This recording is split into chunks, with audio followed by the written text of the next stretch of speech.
जय हिंद साथियों, कैसे हैं आप लोग। आई होप कि आप लोग अच्छे होंगे। आपकी जो स्टडी चलेगी बहुत ही बेहतरीन चलेगी। तो आज के सेशन में बात करने वाले हैं क्लास 12th के बायोलॉजी को तमाम क्वेश्चन जो आपके एग्जाम में हर एक वर्ष हर एक साल पूछे जाते हैं। तो आप लोग अच्छे तरीका से एक एक क्वेश्चन को देखने का प्रयास कीजिएगा, क्योंकि हम लोग एक एक प्रश्न जो है आपके बीच चुन चुन कर लाए हुए हैं पूरी किताब से। ठीक है, तो आप लोग बेहतरीन तरीका से देखने का प्रयास करेंगे मेरे भाई। ठीक है, तो चलिए बिना टाइम को क्वेश्चन की तरफ बढ़ते हैं। इससे पहले क्लास को लाइक नहीं किए तो क्लास को लाइक कर लेंगे, साथ में चैनल को सब्सक्राइब नहीं किए तो चैनल को भी सब्सक्राइब कर लेंगे। ठीक है, चलिए क्वेश्चन की तरफ बात करते हैं और आप एक एक क्वेश्चन को जो है बेखूबी तरीका से समझने का प्रयास कीजिएगा। ठीक है, कहा जा रहा है कि आम के फल में जो है, कहा जा रहा है कि आम के फल में खाने वाला भाग कौन होता है। आप लोग आम खाते हैं तो आम का कौन सा भाग खाते हैं, वही पूछा जा रहा है। ठीक है, ऊपर वाला तो भाग खाते नहीं है, उसके भीतर वाला भाग खाते हैं, यानी मध्य भाग खाते हैं। ठीक है, और उसके अंदर वाला भाग जो है नहीं खाते हैं, क्योंकि उसके अंदर वाला गुठली होता है जिसे आठी के नाम से हम लोग जानते हैं। क्या कहते हैं? आठी कहते हैं। आठी के ऊपर वाला भाग को खाते हैं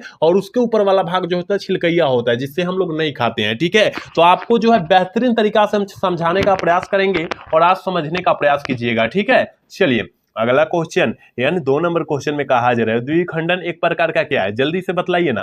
द्विखंडन जो होता है ये किसमें होता है? आप कहिएगा कि सर द्विखंडन जो है लैंगिक अलैंगिक प्रजनन है। क्या है? अलैंगिक प्रजनन है। याद रखिएगा, ऑप्शन बी हो जाएगा, 2 का ऑप्शन बी हो जाएगा, याद रखिएगा। ठीक है, चलिए अगला क्वेश्चन 3 नंबर क्वेश्चन में कहा जा रहा है जीवों के जन्म से लेकर उसकी मृत्यु प्राकृतिक तक जो होता है, प्राकृतिक मृत्यु तक का जीवन काल जो होता है क्या होता है। कहने का मतलब है, क्वेश्चन का कहने का मतलब है कि आपके जन्म जब हुआ है, जब मेरा जन्म हुआ और मेरा मृत्यु तक, चाहे आपकी मृत्यु तक या दूसरे की मृत्यु तक, है ना, उसके लेकर उसे हम लोग क्या कहेंगे? तो उसे हम लोग जीवन काल कहते हैं। मतलब जन्म से लेकर मृत्यु तक, सीधा सीधी बात करें तो जन्म से लेकर मृत्यु तक की काल को हम लोग क्या कहते हैं? तो याद रखिएगा जीवन काल कहते हैं। आप याद रखिएगा। ठीक है, हम लोग पूरा साधारण भाषा में समझाते हैं कि बच्चे के अंदर जो है समझ में आ जाए। ठीक है, और जो साइड से लिए हैं और जिसका मेन में है वो अच्छे तरीका से देखिएगा मेरे भाई। ठीक है, क्योंकि हम अच्छे तरीका से एक एक जो है स्टेप तरीका से बतलाने का प्रयास करें और आपको समझाने का प्रयास करें। ठीक है, चलिए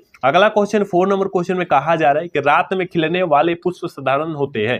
रात में खिलने वाले पुष्प साधारण कैसा होता है? आप कहिएगा कि सर हमें पता है कि रात में खिलने वाले फूल जो होता है, फूल जो होता है ना, पुष्प जो होते हैं ना, छोटे क्या होते हैं? चमकीले होते हैं। याद रखिएगा, सॉरी छोटे ना होंगे, छोटे होंगे तभी ना, चमकीले कैसे मार देंगे? ऑप्शन बी होगा, याद रखिएगा मेरे भाई, ऑप्शन बी होगा। बी कहना चाहिए तो हम सी कह दिए। ठीक है, ऑप्शन बी करेक्ट होगा। मतलब छोटे रहेगा तो उन्हें खिलता है। जैसे कि हम लोग का बात करते हैं, एक छत पर लगाया जाता है, सूरजमुखी कहते हैं ना, ये वही जो होता है रात को खिलता है। चलिए अगला क्वेश्चन, यानी 5 नंबर क्वेश्चन में कहा जा रहा है पुष्प के नर जनन अंग को क्या कहते हैं? पुष्प के नर जनन अंग को पुमंग कहते हैं और मादा जनन अंग को, मादा जनन अंग को ना मेरे भाई वो क्या कहते हैं? जयांग कहते हैं। याद रखिएगा, हम दोनों अच्छे तरीका से बतला रहे हैं, अच्छे तरीका से समझिएगा। ठीक है, और जितने बच्चे क्लास को देख रहे हैं प्लीज क्लास को लाइक करने का प्रयास करेंगे, क्योंकि आपके लिए हम लोग दिन रात जागकर इतना बेस्ट कंटेंट लाते हैं, लेकिन आप लोग जो है क्लास को लाइक नहीं करते हैं, मजा नहीं आता है क्लास को कराने में। ठीक है, तो क्लास को लाइक कीजिएगा और साथ में चैनल को सब्सक्राइब नहीं किया ना तो प्लीज चैनल को भी सब्सक्राइब कीजिएगा आप लोग। ठीक है, चलिए अगला क्वेश्चन क्या कह रहा है? कहा जा रहा है इनमें से कौन नर युग्म से संयोजन कर भ्रूण पोष बनाता है? कौन जो होता है नर युग्म से संयोजन कर भ्रूण पोष बनाता है? याद रखिएगा द्वितीयक केंद्र। क्या? द्वितीयक केंद्र। याद रखिएगा, ऑप्शन डी वाला करेक्ट होगा 6 का। ठीक है, चलिए 7 नंबर क्वेश्चन में कहा जा रहा है कि स्तनधारियों के शुक्राणु के मध्य भाग में क्या पाया जाता है? जल्दी से बतला दीजिए। स्तनधारियों के मध्य भाग में, है ना, शुक्राणुओं के मध्य भाग में क्या पाया जाता है? आप जानते हैं मेरे भाई कि माइटोकॉन्ड्रिया पाया जाता है। और सारे बच्चे को पता होना चाहिए, एक एक बच्चे को पता होना चाहिए कि स्तनधारियों के शुक्राणु के मध्य भाग में जो पाया जाता है माइटोकॉन्ड्रिया पाया जाता है, क्योंकि यह जो है आपके एग्जाम में कई कई बार जो है क्वेश्चन डाला गया है, इसलिए आप लोग अच्छे तरीका से इस क्वेश्चन को देखेंगे। चलिए अगला क्वेश्चन, यानी 8 नंबर क्वेश्चन में कहा जा रहा है एक जीन जोड़ा दूसरे जीन जोड़ा के प्रभाव को दबा देता है, इस घटना को क्या कहते हैं? इस घटना को क्या कहते हैं? एपीस्टेटिस कहते हैं। क्या कहते हैं? एपीस्टेटिस कहते हैं। ऑप्शन ए वाला सही होगा, 8 का ऑप्शन करेक्ट हो जाएगा, याद रखिएगा। 9 नंबर क्वेश्चन में कहा जा रहा है कहा जा रहा है डीएनए अणु में साइटोसिन 18% है, तो एडेनिन की प्रतिशत जो हो जाएगी कितनी है? 32% हो जाएगी। आप याद रखिएगा कितना? 32%। ऑप्शन डी करेक्ट होगा, 9 का ऑप्शन डी होगा, याद रखिएगा। 10 नंबर क्वेश्चन में कहा जा रहा है बढ़ता त्वचा कैंसर एवं उत्परिवर्तन की दर की अधिकता किसके कारण होता है? अधिकता जो होता है मतलब अधिकतर जो होता है किसके कारण हो रहा है? देखिए आजकल त्वचा कैंसर, ब्लड कैंसर और कैंसर मतलब काफी ज्यादा काफी प्रकार के कैंसर हो रहा है। किसके कारण हो रहा है? ओजोन के परत में कमी आ गई है ना। हमारे जो है ओजोन में जो है कमी आ गई है, जिससे पारा बैगनी हमारे पृथ्वी पर आ रही है और डायरेक्ट जो है मनुष्य के शरीर पर पड़ रहा है, जिसके कारण जो है त्वचा कैंसर, ब्लड कैंसर, बड़े बहुत ज्यादा जो होता है, लीवर कैंसर बोल देते हैं, हार्ट कैंसर बोल देते हैं, जब मतलब सारे प्रकार के जो है कैंसर हो रहा है ना। तो याद रखिएगा मेरे भाई, बहुत ही नष्ट हो रहा है ओजोन परत, जो है कमी हो रही है ना, उसमें कमी हो रही है, जिसके कारण हमारे पृथ्वी पर जो है त्वचा कैंसर की अधिकता बढ़ रही है, याद रखिएगा। ठीक है, चलिए अगला क्वेश्चन यानी 11 नंबर क्वेश्चन में कहा जा रहा है विडाल परीक्षण किसकी पुष्टि के लिए किया जाता है? विडाल परीक्षण जो होता है वो किसकी पुष्टि के लिए किया जाता है? टाइफाइड के लिए किया जाता है। किसके लिए? टाइफाइड के लिए किया जाता है, यानी 11 का ऑप्शन बी हो जाएगा, याद रखिएगा। 12 नंबर क्वेश्चन की तरफ बात करते हैं और 12 नंबर क्वेश्चन का आंसर हम तो बतलाएंगे नहीं, बिल्कुल हम नहीं बतलाने वाले हैं, ठीक है ना, हम नहीं बतलाने वाले हैं। इसका आंसर आप कमेंट बॉक्स में जरूर देंगे, इसका आंसर जो है कमेंट बॉक्स में आप जरूर देंगे, क्योंकि यह क्वेश्चन लगता है हमें 100 बार जो है बतला चुके हैं, ठीक है ना, 100 बार बतला चुके हैं इस क्वेश्चन को, ठीक है। तो आप लोग जो है इसका आंसर जरूर कमेंट बॉक्स में देने का प्रयास करेंगे और पूरा सही करने का प्रयास करेंगे, ठीक है। सारा का जो है हम लोग कमेंट देखने का प्रयास करेंगे, सारे बच्चे का जो है कमेंट देखने का प्रयास करेंगे, याद रखिएगा। चलिए अगला क्वेश्चन की तरफ बात हम बढ़ते हैं, ठीक है। कहा जा रहा है कि बुचेरिया बैक्ट्रोफिट जो आदमी में फाइलेरिया रोग को पैदा करता है, यह किस समूह का है? यह किस समय? फाइलेरिया मतलब जानते हैं?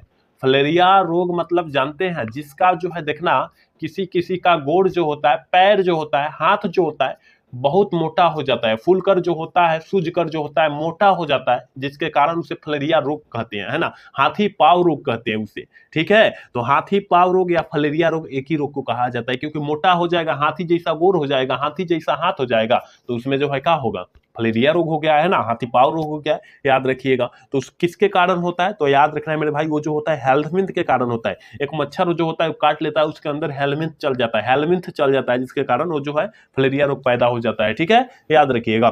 चलिए 14 नंबर क्वेश्चन कहा जा रहा है जिब्रेलिन क्या है? और हम लोग 10 क्लास से ही पढ़ते आ रहे हैं कि जिब्रेलिन जो है एक प्रकार का हार्मोन है। क्या है? हार्मोन है। ऑप्शन करेक्ट हो जाएगा, 14 का ऑप्शन ए हो जाएगा, याद रखिएगा। 15 नंबर क्वेश्चन में कहा जा रहा है विषाणुओं का अध्ययन किस शाखा में किया जाता है? विषाणुओं का अध्ययन जो होता है वो किस शाखा में किया जाता है? तो याद रखिएगा वायरोलॉजी मारिएगा, वायरोलॉजी मारिएगा, ऑप्शन बी वाला सही होगा। 15 का ऑप्शन करेक्ट भी हो जाएगा, याद रखिएगा। 16 नंबर क्वेश्चन में कहा जा रहा है मेंडल ने चयन किया था, मेंडल ने कौन सा पौधा का चयन किया था? तो गार्डन मटर का जो है पौधा का चयन किया गया था, ऑप्शन डी वाला सही होगा। 16 का ऑप्शन करेक्ट डी हो जाएगा मेरे भाई, याद रखिएगा। 17 नंबर क्वेश्चन में बात किया जा रहा है कि निम्न में से कौन एक लिंगी है? निम्न में से कौन जो है एक लिंगी पौधा का उदाहरण है? तो सरसों जो होता है द्विलिंगी होता है, गुड़हल भी द्विलिंगी होता है, लेकिन पपीता जो होता है ना एक लिंगी होता है। क्या होता है? एक लिंगी होता है, ऑप्शन जो हो जाएगा सी हो जाएगा। 17 का ऑप्शन सी हो जाएगा, याद रखिएगा। 18 नंबर क्वेश्चन की तरफ बात करते हैं और 18 नंबर क्वेश्चन में कहा जा रहा है गोल्डन, गोल्डन जिसे सुनहरा धान के नाम से हम लोग जानते हैं, गोल्डन कहिए या सुनहरा धान कहिए बात सेम होगा। तो सुनहरा धान में कौन सा विटामिन पाया जाता है?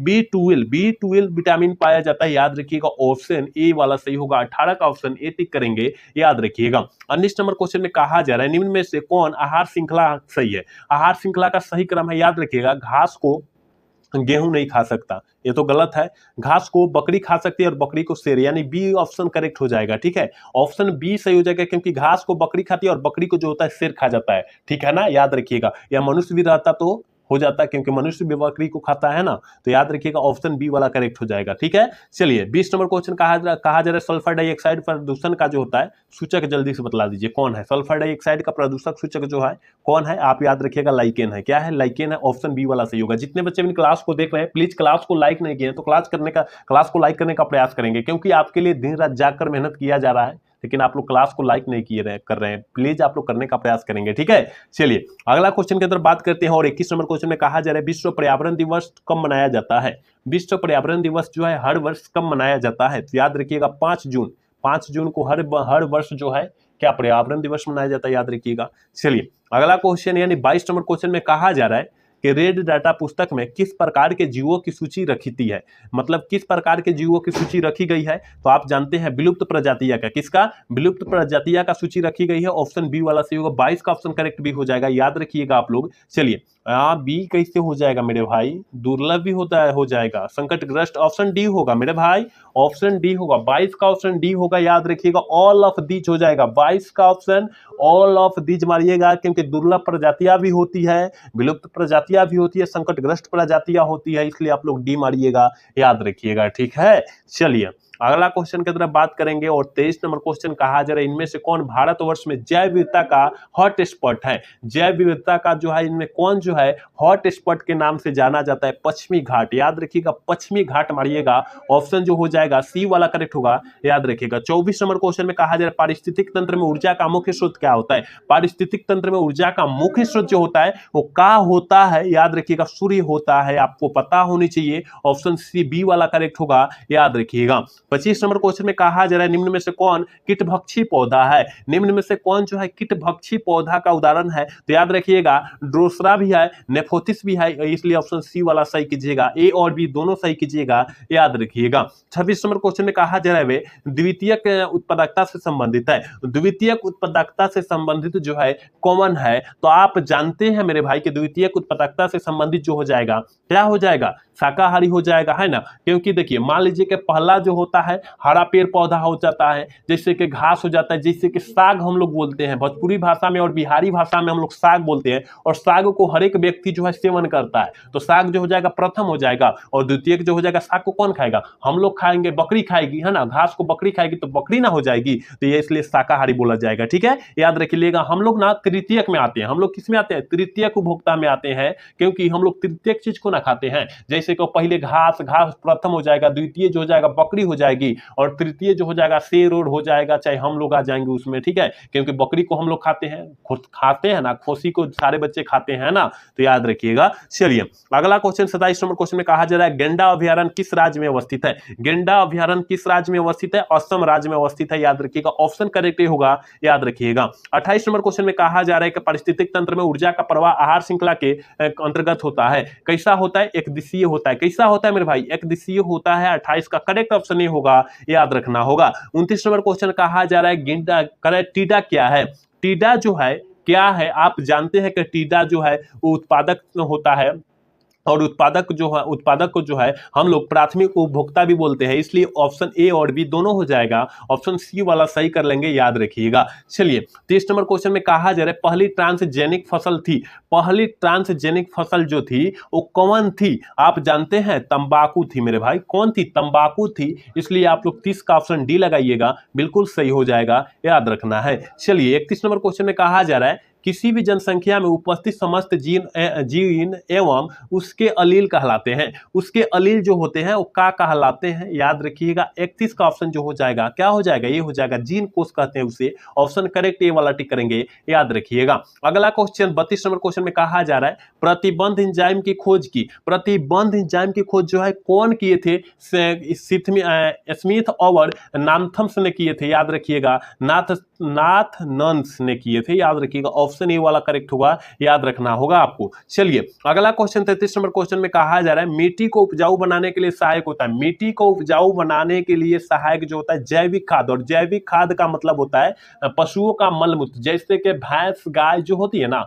बकरी जो होते हैं, इसके मलमूत्र से जो होता है जैविक खाद का निर्माण होता है, जिसके कारण जो होता है कीटनाशक मतलब जो होता है ना, मिट्टी को उपजाऊ फसल बनाया जाता है, मिट्टी को उपजाऊ बनाया जाता है और फसल जो होता है बहुत ज्यादा उपज जाए, ठीक है। चलिए अगला क्वेश्चन की तरफ बात करते हैं और 34 नंबर क्वेश्चन का है पीसी कल्चर जिसे मत्स्य पालन के नाम से जानते हैं, पीसी कल्चर यानी मत्स्य पालन जिसे मछली पालन कहते हैं भोजपुरी भाषा में, है ना, वो किससे संबंधित है, और सारे बच्चे जानते हैं कि मछली कहाँ रहती है, पानी में, तो यह जलीय जीव हो जाएंगे, क्या हो जाएगा, जलीय जीव हो जाएगा, याद रखिएगा, ठीक है। चलिए अगला क्वेश्चन यानी 35 नंबर क्वेश्चन है और आज के क्लास के लास्ट क्वेश्चन है, कहा जा रहा है मलेरिया रोग फैलता है, मलेरिया रोग जो होता है कौन से मच्छर को काटने से फैलता है तो आप याद रखिएगा हमेशा कि मादा एनोफिलिक मच्छर काटने से जो है मलेरिया रोग को पैदा होता है, याद रखिएगा। ऑप्शन करेक्ट सी वाला हो जाएगा, याद रखना है, ठीक है। तो देखिए हमने 35 क्वेश्चन जो है काफी ज्यादा महत्वपूर्ण क्वेश्चन बतलाया है आपके एग्जाम के पॉइंट ऑफ व्यू से, तो आप लोग अच्छे से याद रखिएगा और एक एक क्वेश्चन को बेहतरीन तरीका से याद रखने का प्रयास करेंगे, ठीक है।